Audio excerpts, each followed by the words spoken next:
Madame, monsieur, bonsoir et bienvenue dans ce 19-20 au sommaire de cette édition. Que diriez-vous de vous rendre au pays d'Astérix pour ses vacances? Le village gaulois de Rieux-Volvestre vous attend, un site à découvrir dans ce journal.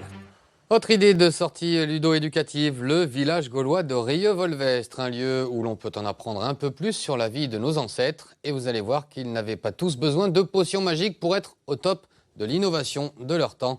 Visite guidée avec Stéphane Compan et Denis Aymar-Dunker. On met la balle dans la poche en cuir. On fait tourner avec force et puissance. Au dernier moment, je libère une des cordelettes et le projectile atteint l'ennemi. Attaquer à l'aide d'une fronde ou frapper la monnaie, le village gaulois retrace la vie quotidienne des habitants de l'époque. On découvre les maisons faites de terre et de chaume qui abritaient les familles et les ateliers d'artisans. Forge, orfèvrerie, travail du cuir, poterie, les démonstrations sont nombreuses. Une reconstitution fidèle de nos ancêtres au deuxième âge du fer, entre 450 et 52 avant Jésus-Christ. Le but, pour comprendre l'histoire, c'est de tirer des passerelles entre ce monde vieux de 2000 et quelques années et notre propre monde d'aujourd'hui. C'est-à-dire que sans arrêt, on revient au quotidien, sans arrêt. C'est pas parce que c'est pédagogique qu'on va s'ennuyer, donc les visiteurs s'amusent, mais on fait passer l'histoire avec beaucoup d'humour, avec des anecdotes, ce qui permet souvent de la retenir.